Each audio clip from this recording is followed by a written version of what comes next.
Salut à tout le monde. Bonjour, bonsoir, bon après-midi. Bienvenue sur Esther MMTV. J'espère que vous allez bien, très bien par la grâce de Dieu. Bonsoir, Nabino Bissikawa Pébizwa Mibino. Les lotos mercredi, le 30 octobre. Le bidéal jeudi aussi ça mois d'octobre par la grâce de Dieu. Oba kofi to l'équipe bangona hello comment côté. Au côté liker vidéo, au partager, au commenter et que ça le vraiment kitoko ming. Ce soir, ce matin, cet après-midi, de l'Ibiso une fois de plus, cette affaire d'Alexandra. Bisonios total na ba réseaux sociaux. Tout le monde qui comment maman nae a publié à salaki vidéo il y a 18 minutes pour nous expliquer nini oyo elekelaki tango akendaki na chambre ya mwana nae.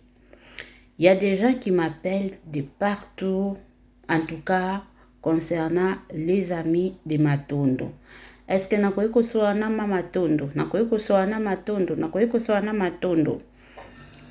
Mama Tondo, je n'ai pas son numéro, ce qui est vrai, mais info nyonso oyo peut-être Mama Tondo azoya nango, soki toza scotché branché connecté, tokoye la cabine nango, awa eza problème te. Tozoye la cabine nango.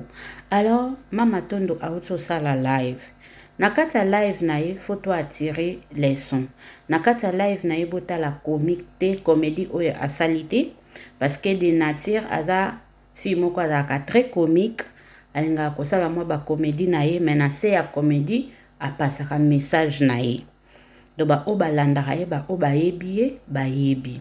Alors lelo aye kofungola communauté misu. Communauté na biso ba congolais. Non les Africains, non les Ivoiriens, non les Camerounais. Non, nous les Congolais précisément. Bana boala. Bana RDC aye ofungola biso misu. Tomoni bato bazo critiquer, tomoni pe bato bazo benga ke no Mama Tondo kotika te a soutenir ndeko na ye boye na boye. Volonté wana eza, désir wana eza, me bandeko yepe akomi na point où eza ke je m'excuse, faut abattre la ya ye bomoi, faut abattre la pe ya ye libota parce que yaza sur place na kati ya Canada. Alors Maman Alexandra akokende ye akotikala. Alors soy pas zo sala makamsu to azo bimsa ba vérité mususu lobi to lobi wana kuna ekoki pe kobalukila ye. Alors na nyonso oyo pe epesa biso juste ka leçon que tokoki kokende na mboka bapaya ke balingi biso mais on ne sait jamais.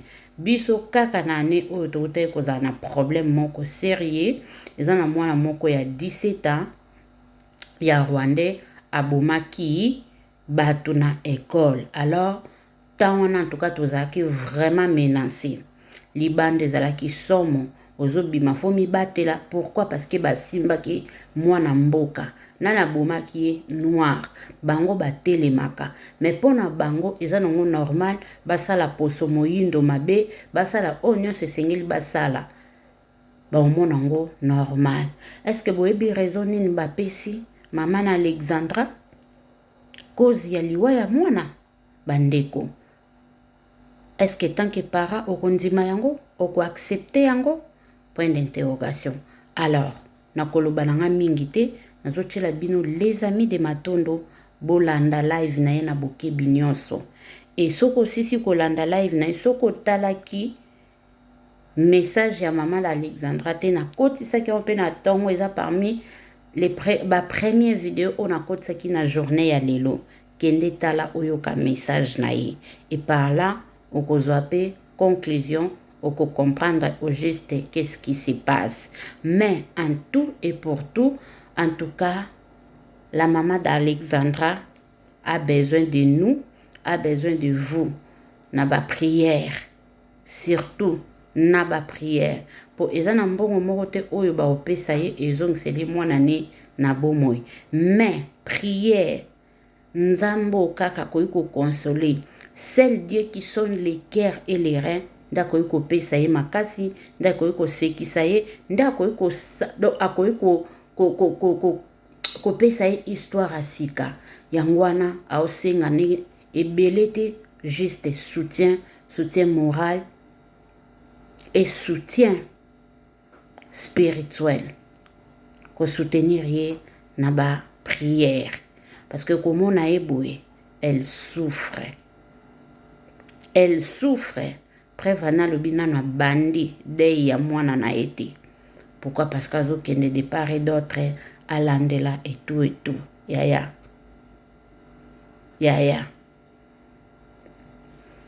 Bon s'abonner massivement na Esther MMTV. Tout ça, les amis de Matondo, ngana bino tolanda parce que ngamoko live autant me bande koleka na bando sa misala na zaki likolo do na 8 ans ya Hollanda ngote. Alors nous allons suivre ensemble avec vous. C'est parti.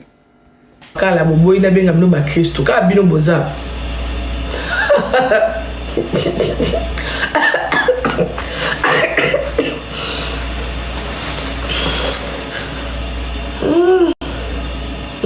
Gladys, exhibis. Tu exhibes quand même. Ça lit mon cœur. Ça lit.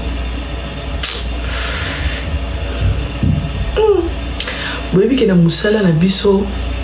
Bon, il y a 2 personnes. Mais nazo banga na yebisa ba Congolais mona kaba étudiant ake kulandanga nde nazo banga na meli yango kiu na bombe on a kata mutema chef na biso fuma vula singa lelo matondo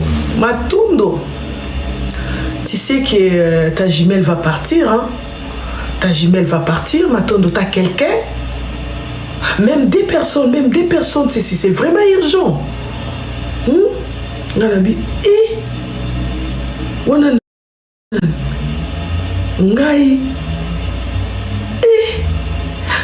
ubundana nango kuna pour Luka oui écoute j'ai confiance en toi hein maman unga français on a musale ya raté nane banda français Isaac ngai na français tala boka lef sabino ba Kristo bana nzabe boboto ba Kristo boboto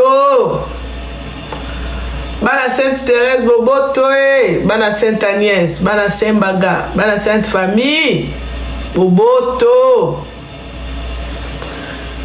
boyebi nini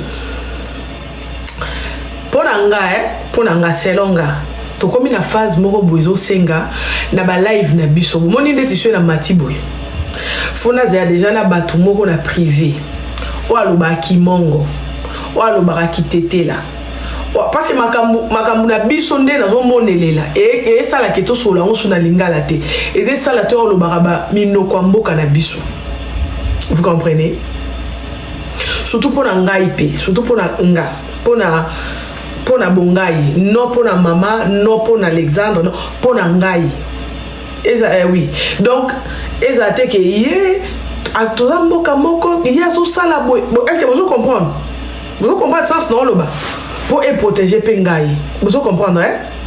Donc on a vendu le lot on a normalement faut la zara na réunion na batu moko boy o aloba kimongo kiswahili mukongo muto abandundu kitetela soki ki chiluba biso nyos tozali ti 10 personnes to sololi na WhatsApp makamni photo loba na live ale temps na mata na live boy to matina bino bango nyos tuana donc tinga na vandi pembeni na koloba te lokote wi bayombe na kolobe lokote mutu na mutu o tetaka na munoko na bango lingala aussi non parce que lingala ndenge to koko vanda boy bango pa ko vanda boy ba tiena mutu na bango mo wana manipulateur na bango mo wana bo comprendre bozo comprendre ndenge to vandi oui na ba une tout de to vandi boy bon pour les gens qui est-ce que vous comprenez parce que ndenge déjà je me sens un peu limité attaque na kilari oui ndenge déjà toujours que les autres singa makamuna biso batu ba yebate OK.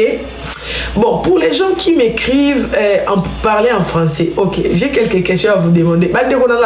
Bon, ça la sire, tito ko banda, tito ko chité, na munorambo kana bisome, na répondre bateau au bazar. Pour les gens qui m'écrivent parler en français, mes compatriotes, les panafricains, La manière dont mon corps titibe, quand je cherche ti, te, en, ne, pour formuler ni pour vous, ça vous honore? Est-ce que ça vous honore? La manière dont je prends les kituntu, c'est comme si je prends l'esprit, je titibe. Donc vous-même, quand vous êtes là, vous qui m'envoyez, non, parle, ça vous honore?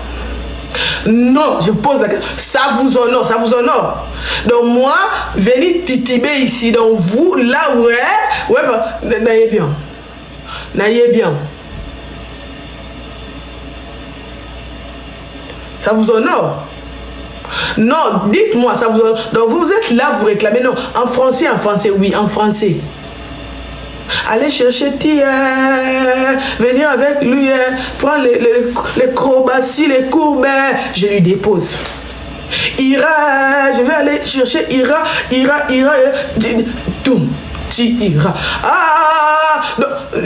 Vous savez combien quand je termine mes lives à la langue où je ne maîtrise pas, quand j'ai fini, comment ma tête devient gros?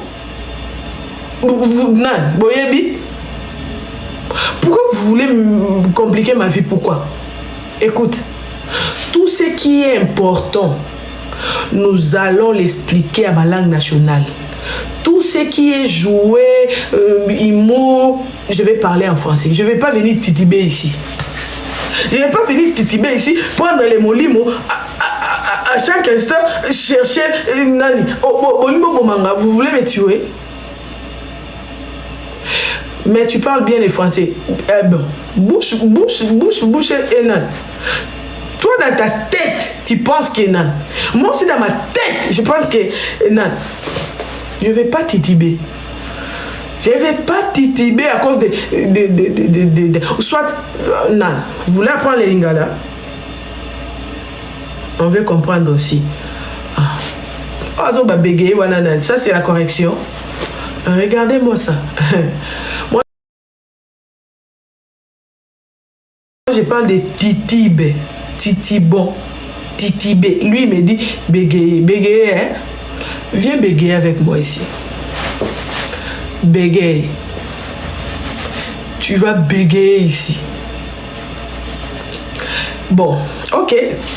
Au début, je vais parler en français, mais quand les choses vont devenir lourdes, je chute à la langue de ma maman. Au début, comme c'est rien, je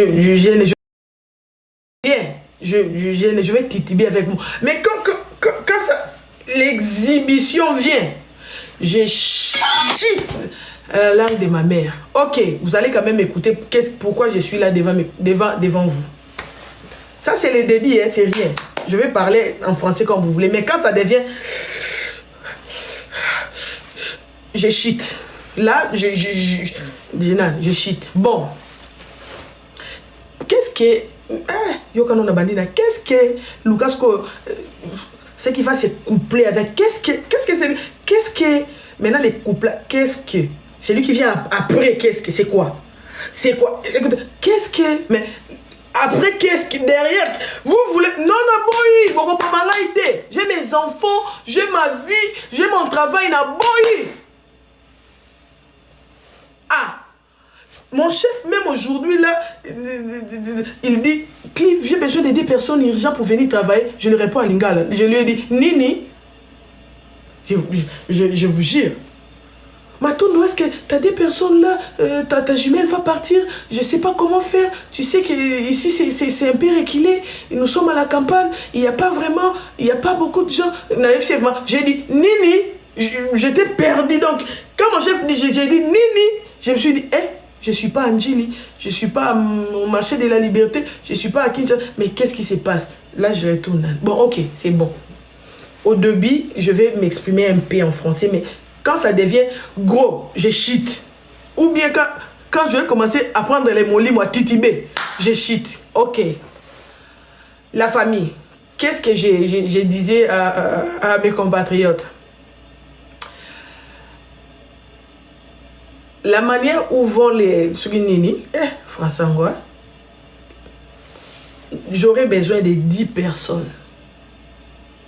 10 personnes qui savent bien parler nos langues. Ok? J'aurais besoin de quelqu'un qui sait parler les Mongo, un Mukongo du Bas-Congo, un Mukongo de Bandundu, un Swahilimen ou Swahilimani ou Swahilinani, un Chilubiste, tout ça à cause des Français. Chiluba, Chilubiste, pour vous donner la joie. Quand je vais chiter, c'est là où il y aura les pleurs et les graissements dedans. Il n'y a pas de problème. Là. Je suis avec vous à la France. Mais quand je fais... Non. Qui a dit anglophone? Non. Moi, anglophone ici. Jamais. Exhibition, Lini. Ok?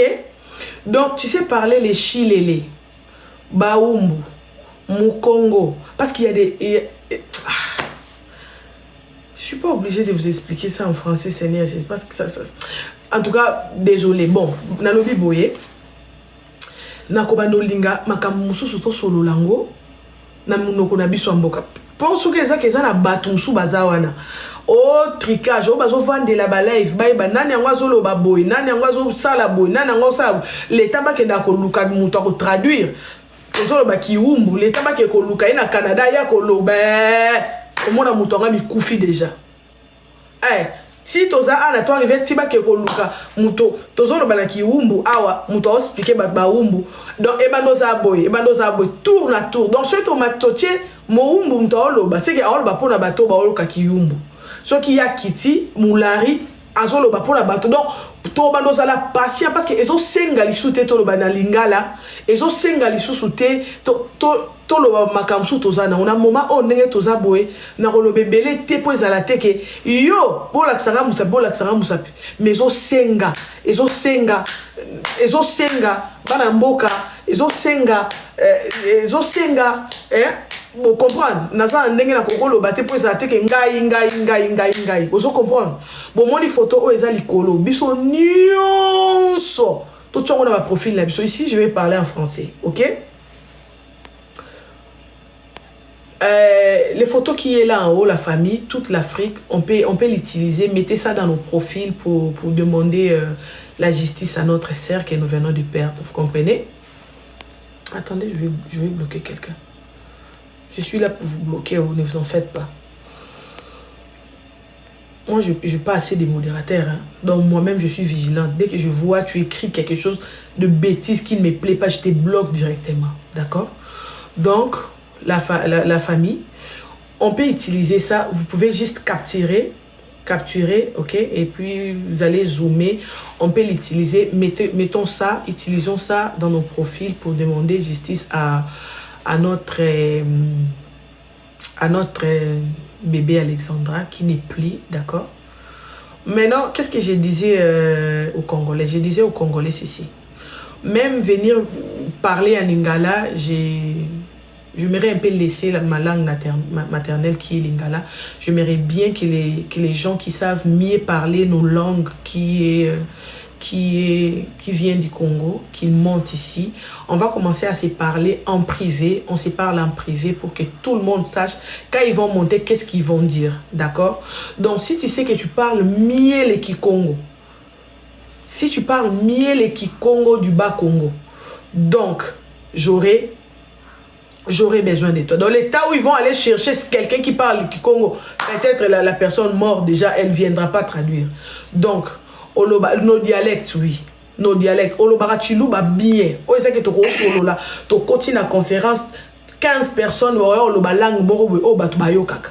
Dès que nous montons un par un au Lekiwana, nous mettons Tubaka, Telemaka, Salaka Boy, nous Kotisaka, bato Kiswahili, anapendaka ungu sana na kujibia na mwana yangu anapendaka le justice ya malembe anakasale lokote sana, telema yangu, to bunini yangu, to kotambola yangu, to komni yangu, sana mazokene malembe na wangu, telema sana, to timbaninisa, ekeleka, sinon te bolo bingana lo bona lingala boye ba ke fo bo batela nga pe ponga makona ngeza wapi eza a bozo comprendre est-ce que idée nazo pesa bozo comprendre pourquoi azo ba bon na che bongo po bo bino bo batela nga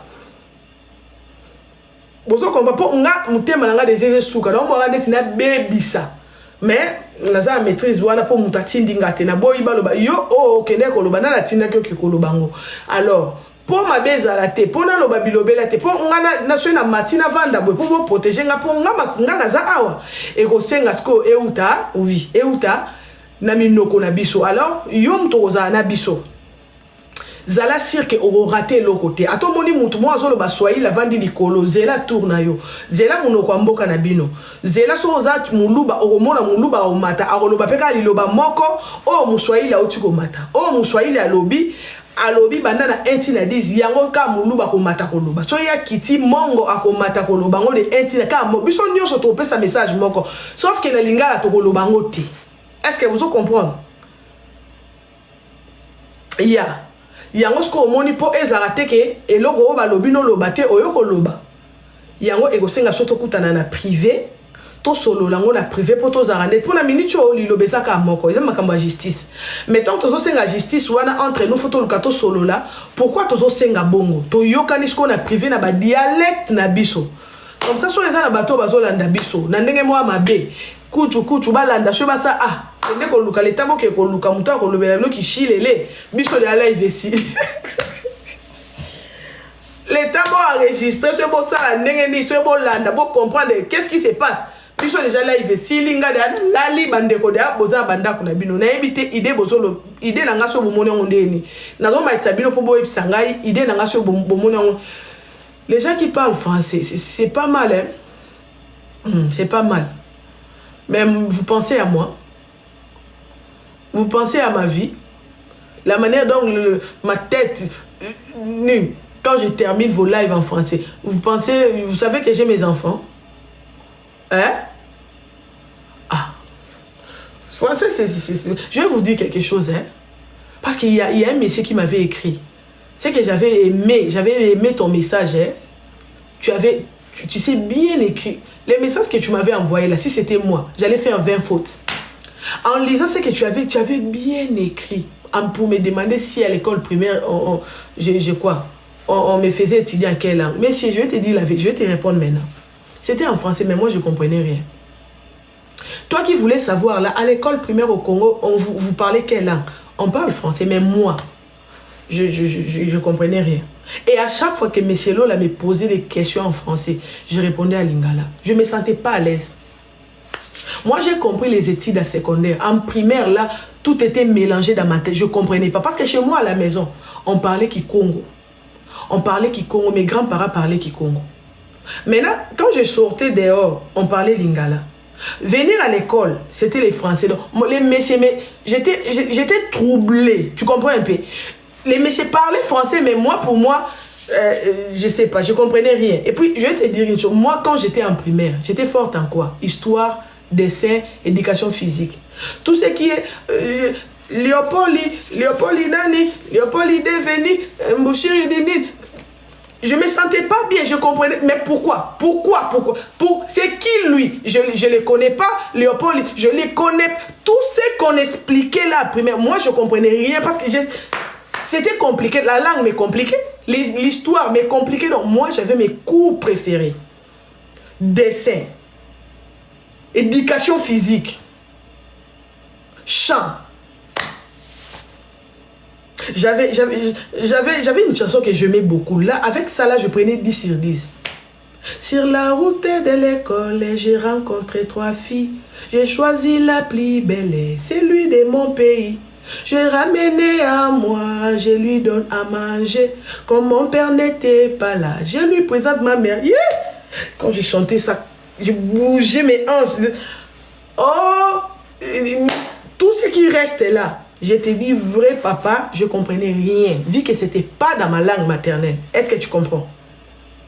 Je sais que nous avons l'habitude de mentir, mais moi, l'école primaire, c'était... Je sais que les gens disent que si tu n'as pas bien fait ton école primaire, ça veut dire que tu n'as pas étudié. Cela veut dire que moi, je n'ai pas étudié. Parce que l'école primaire, là, je ne comprenais pas pourquoi j'allais là-bas.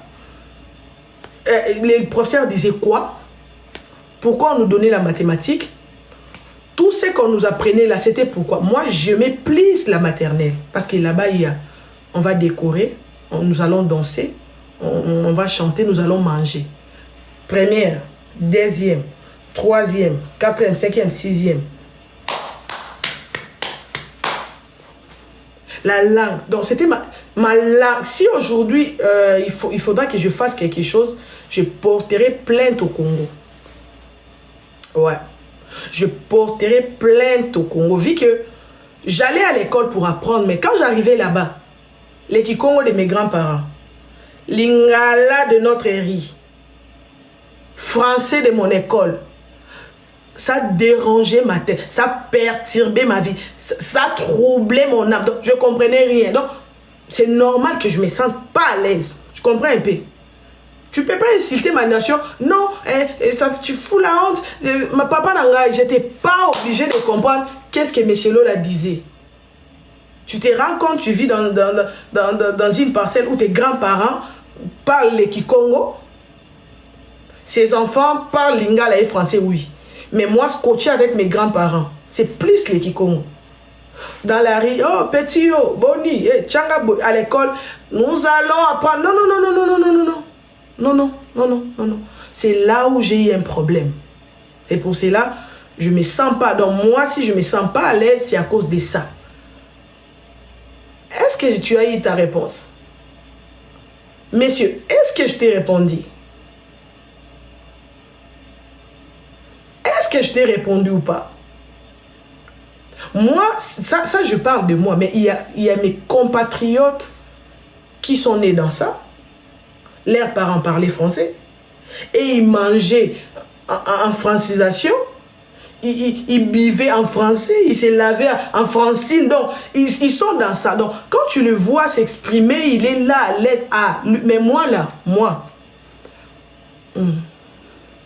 c'est un peu... non. Et pour cela, je profiterai pour passer aussi les messages à notre président de la République pour lui dire ceci. À partir des primaires, papa, si c'est possible, insérer un peu les Kikongo. Nos 4 langues nationales doivent être... Parce que les Français dominent tellement. Imaginons la mathématique, si on nous expliquait ça à Lingala. La manière dont moi je suis intelligent. Si on m'expliquait la mathématique à Lingala, ça allait être grave. Mais pourquoi dans les mathématiques, j'ai toujours eu des 0, 0, 0, 0? Parce que racine carré, mais racine, racine, arbre, racine, D, carré, D, carré, carré. Ça me donne envie de pleurer. Vous savez, compliquer nos vies. Aujourd'hui, regarde-moi là où je travaille. Regarde là où je travaille. Où des mois reste. Pourquoi? Imaginons si nos professeurs nous expliquaient ça en Lingala. Mi balena. Ozui bakare mi bale. Oche angoli kolo ya mi bale na mupandi. Oche moins. Ozui mi bale mususo baki sinda. Ozui babriki mi bale ya carré. Oche. Ah! Comme moi là. Bah 10. Mais non. Moi, mes grands-parents qui Congo Lingala, et l'école française, des racines carrées, j'aurais 0. J'aurais 0, tout court. Nous allons porter la République. Non. Attendez seulement. On va porter plainte à la République. Donc, non. Pourquoi ne pas nous enseigner la mathématique à Chiluba? Pourquoi ne pas nous apprendre la mathématique du début à la fin, à l'école primaire, de première à 6e, en Swahili? J'espère que tu as eu ta réponse. Toi qui viens, quelle langue tu as pris, tu as fait ton nid? Je te réponds, je ne comprenais rien. J'étais là, oui. On parlait français, oui. On nous enseignait en français. Mais moi, ma tête, je comprenais. Merci beaucoup. La grande famille,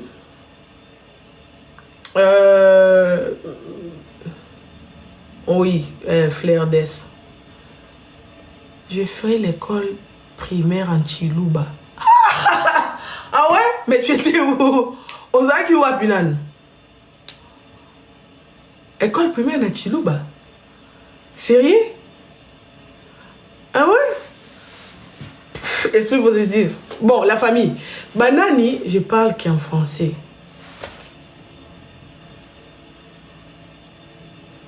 Moutouman comme un modia.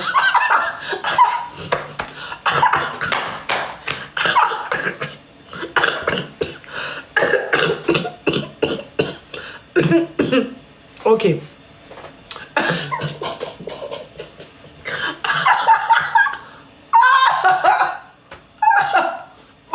Sangai. Ok, la famille. Tout le monde est dans les Seigneurs. La famille. Il faut de parler en français. Ah, vous allez lire l'air. Là où vont les choses, ça demande. Je sais que c'est important de communiquer ça en français pour tout le monde, mais c'est un peu close à l'instant. Ok? Et puis, ça va se partager, mais pas maintenant. Donc, la famille, je ne sais pas. Vous pensez comment? En ce qui concerne nos dialectes. Qui ont voté? Qui sont pour ça? Qui sont... Est-ce que Bosepeli est à la... Non, Kikongo, mais je ne parle pas. Ouais. Les Kikongo, nyonso kolobanga na oyoka mais koloba na loba te. Sona ndo loba mbele ni ataki Kikongo toke na bango de amabe. Mais je peux pas. La famille na lobi boye. Est-ce que Bosepeli na idée? Bosepeli na idée ango? Est-ce que Bosepeli na idée ya to bando sala ba live parce que makamusho ezali fo o moni shwe boyoka na sabino. O moni shwe batu ba bomba na biso trop. Faut biso peto bomba mabango. Vous comprenez? Est-ce que vous comprenez? Bino moko bomona ki réaction à maman akendaki kotala akendaki ko jwa bilamba mwana. Ba pesa ki est combien? Ndenge ni ba traiter le ko en bois. Ba traiter le ko la tangu oyo batu babande ko jwa batu na mboka na biso bazo kanga bango ba chaîne bazo mema bango pour na koya oteka bango. Vous comprenez? Et là qu'ici ce botali yango bien ami so molimo et là qu'ici bato moko bazo pesa biso lingala pe bazo pesa biso bazo to sabiso te donc to ça le quoi ndeti ba umbo vous comprenez to ça le quoi ba umbo alors ezo senga biso to solo lo na ndenge moko boyeme nga naza awa na bango esika moko. Alors faut bien comprendre que pour ça n'engezali na lingi te ezala ke na bimali na mutu nanga bozo comprendre pour ça nangai. Ouais. Donc yango wana nazaki na posa soki bango ba mema biso bongo. Biso pe photo mema bango ya kobatama. Vous comprenez sens yango non? Na langila oui, na langila na kokolo bana bino penza mais langila o nga na lobaka ezamo makasi batu nyonso ba bando yoka te. Batu nyonso ba bando yoka te je sais pas. Batunyos bando yoka. Batunyos bando yoka te. Yangwana bomoni na meka.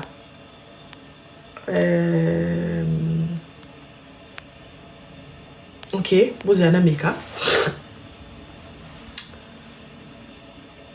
Na meka.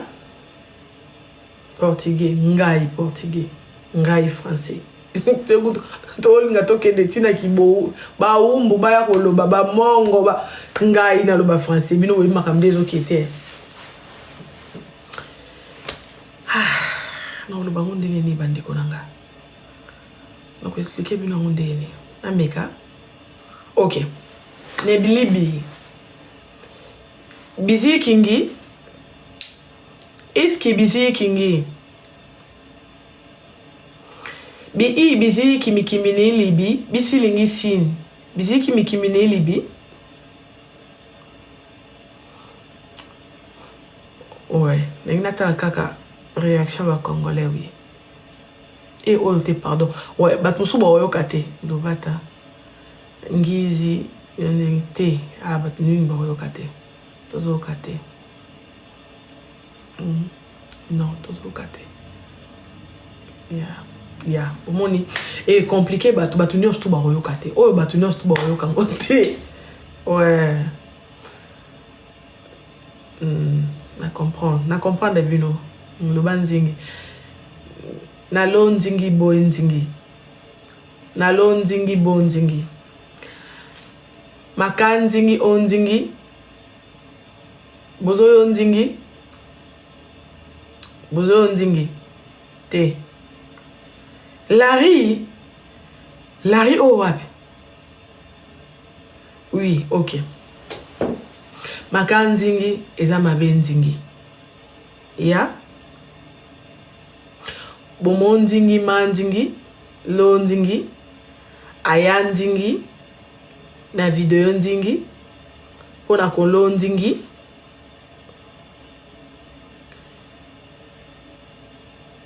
Bozoyoka? Ya, ok. Ya, tokolo baka aboué, tito aussi là. Lingala te! Vous allez vous comprendre que lingala te. Ya, ok, c'est bon.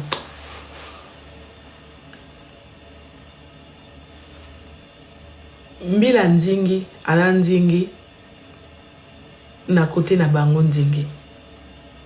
Ala nzingi, kobomba nzingi, bato nzingi, basa nzingi, makambu ya mabe nzingi. Epa ya mwa nzingi na bi nzingi. Boyo nzingi. Nde nzingi maka nzingi ezoke nzingi. Mbi nzingi azoli nzingi koko nzingi ke. Mwa nzingi na bi nzingi amibo nzingi ye moko nzingi. Nde nzingi mbila nzingi ali nzingi ko expliquer biso ke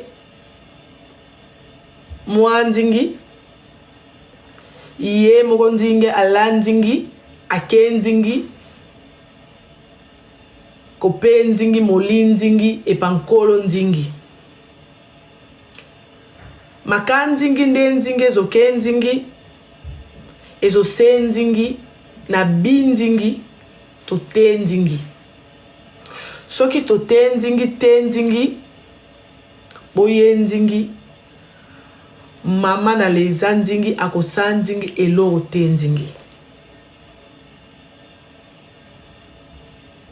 Bande nzingi na nga nzingi. Tozwa kofi nzingi nyo nzingi. Tocha musi nzingi. Ezo se na bi nzingi to te nzingi. Ba nzingi ebe nzingi ba me nzingi koku nzingi a nzingi. Ele kaka nzingi boy. Mama na mwa nzingi ye moko nzingi akoko nzingi te nzingi. Soki bi nzingi to su nzingi ye nzingi te nzingi.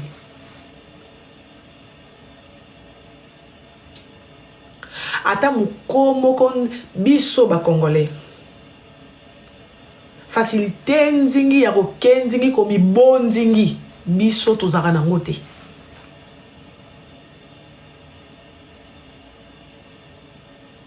Fan nzingi maka nzingi ezoke nzingi. Lole nzingi maka nzingi ezoke nzingi. Bakoloba na biso nzingi ke mwa nzingi ye moko amija nzingi. Yango ba Kristu ezope nzingi ma nzingi. Tangu tozomo nzingi kofi nzingi ma nzingi kofi nzingi nyo nzingi azosa nzingi. Na momoyo aza nzingi père nzingi. Po la mama azaboy. Azo bu nzingi na ba nzingi baza makasi nzingi. Makasi ne nzingi eza bi nzingi. Bi nzingi bokoki te nzingi kofi nzingi ma nzingi. No. Eza lokola boto ti nzingi mama na pasi ne moko. Esi nzingi bino nga nzingi ma nzingi tozala bomo nzingi.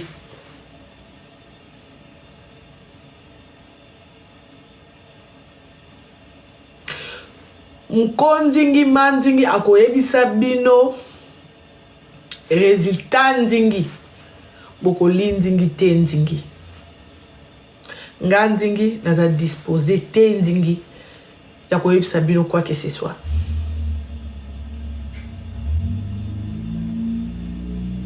Alors photo nzingi tia na profil na yo. Photo nzingi tia na profil na yo. Ya na ye nzingi bozoze nzingi résultat nzingi oh ya mabe nzingi bozo kanisa na mutu na bino nzingi nde yango wana pe.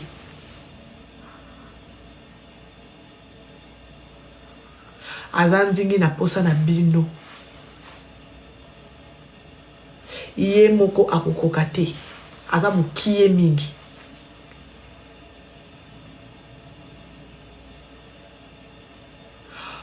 Famille na biso, mboka na biso eza na pasi, oui. Mboka na biso eza na guerre, oui. Facilité nzingi ya komi bon nzingi Congolais te. Pete wana ya yo moko kende inde oke konja biso te. Ekoko konzingi ya, mais na âge nini nzingi. Oromi japo mobali ya boyo. Zemi ni de ko pousser muto âge wana mi soki eza bongo ni de ko pousser. Donc eza comportement la bisoté ba congolais. Alors congolais bika distraction. Bika distraction. Mandingi na yendingi aza mukie ndingi devant ya batu oyoyo aza na bango likandingi me batu bakokomisa ye munene eza bindingi.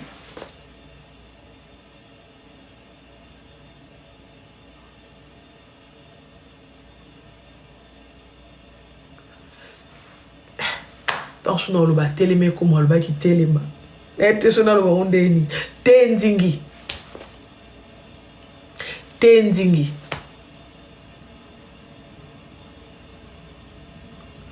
sala ba live benzingi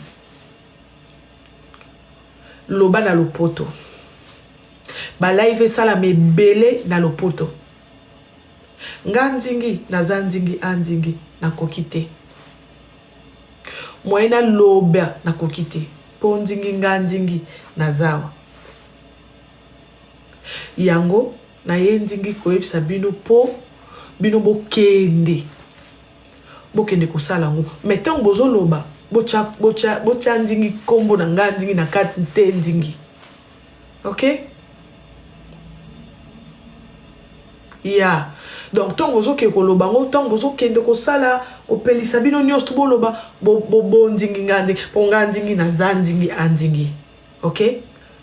Donc bo comprendre ndingi makaize kendingi. Maman azoloba te, maman azo pesa position te, maman azamukiawa.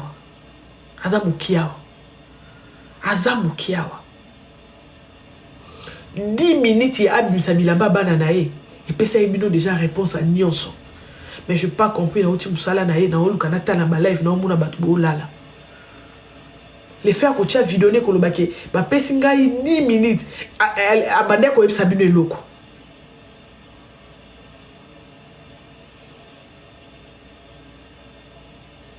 Abande ko ebisa bino eloko mais bo comprendre été.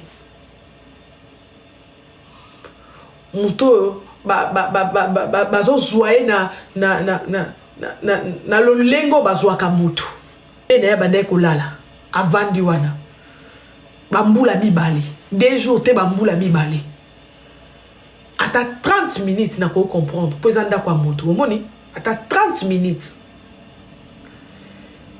mais ko tala na vidéo na koyoka ye koloba ba pesi yo 10 minutes et pas ya mokolo ndako. Donc mbila azoyebisa mutuke bapesio epa ya mokolo ndako. Je sais pas naloba bazwa ki eloko nini. Je sais pas naloba bazwa ki eloko nini.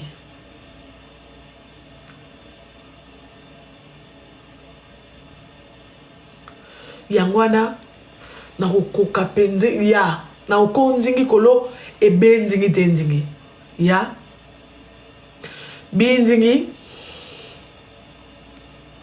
bo funga ba line nzingi mena kati wana na kanzingi botandi ko na ngandi tenzingi ya na konzingi ya botandi ote matonzingi alonzingi no bo pense pe na nganzingi na bana na nganzingi ya bo se basé kaka na vinzingi ya manzingi donc yo moko to zo mo de vinzingi manzingi azo ba penzingi 10 mininzingi donc yo mo na kanzingi joie réponse yo top sinzingi yo moko joie réponse ya nyo oyo zo luka réponse ni ya nyonso obino bo luka réponse ya nyonso obino bo luka isa kata vidéo wana congolais ozana mituno oluko tuna oluko yeba pourquoi azoloba te pourquoi elibiso résultat te pourquoi réponse ezana nini na kata vidéo wana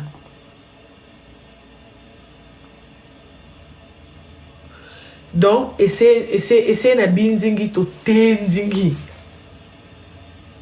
e ba live na binzingi ezana na loponzingi po bato mususu bayoka otema pasi pona bato ya lopoto bazana biso moyena lo bango ezate vi que nganzingi na zanzingi anzingi na banzingi na nganzingi donc congolais ndeko na yo nzingi aza kwenzingi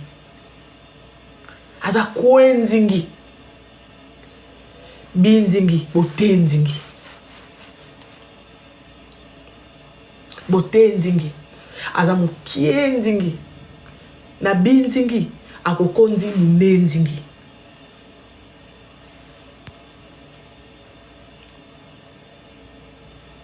aza mukienzingi 10 minutes kaka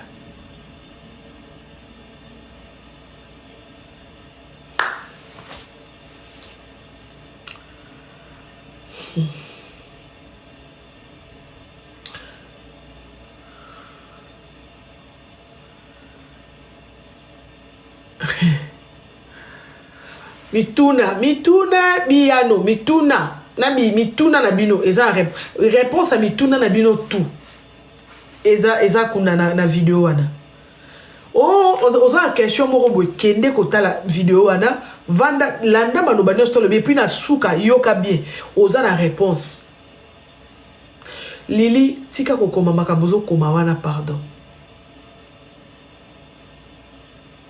donc bokenzingi kufungula ba live nzingi boganzingi Justine nzingi nganzingi naza limité nzingi nganzingi naza limité nzingi ponganzingi naza nzingi anzingi ria naza nzingi anzingi donc nga naza limité nzingi bino boza musika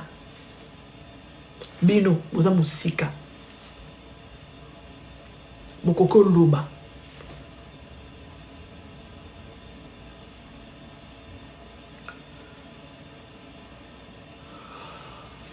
mutu mo nzingi te nzingi ayebisa binzingi ke mwa nzingi amibo nzingi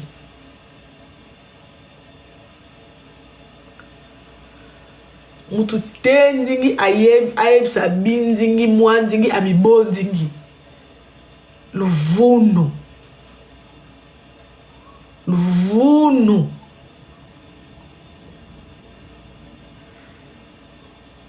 manzingi amonzingi nzonzingi ya mwanzingi na yenzingi manzingi ayebisi biso nzingi oyo amonzingi ni lo nzingi ya mwa nzingi na ye nzingi mape nzingi autorisation te nzingi na ya koyebisa bino makambo o ya monaki na sengi yengo lelo na WhatsApp nazo la réponse na ye so nzingi alobi Clive pa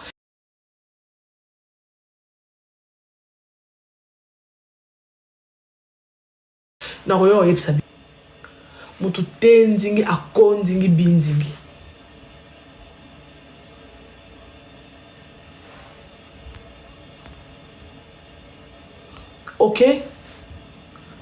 ok nga manzingi nga Clive mama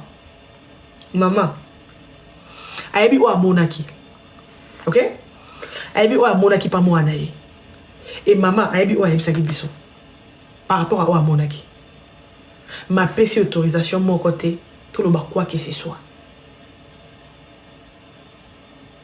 ok mais jour à kolobaki vas-y Clive loba na koya ndingi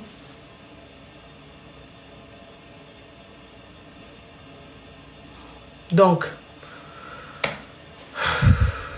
nasuki kawana ok donc tout ça là ba live yeah ok donc je me sens limité na mon asuelo kono lobate ok merci beaucoup na lingi bino mingi bozala bien journée l'amour na balandingi ko nanga te ndingi ok ko nanga ndingi te ndingi ya ok bozala bien tamba batela bino bye.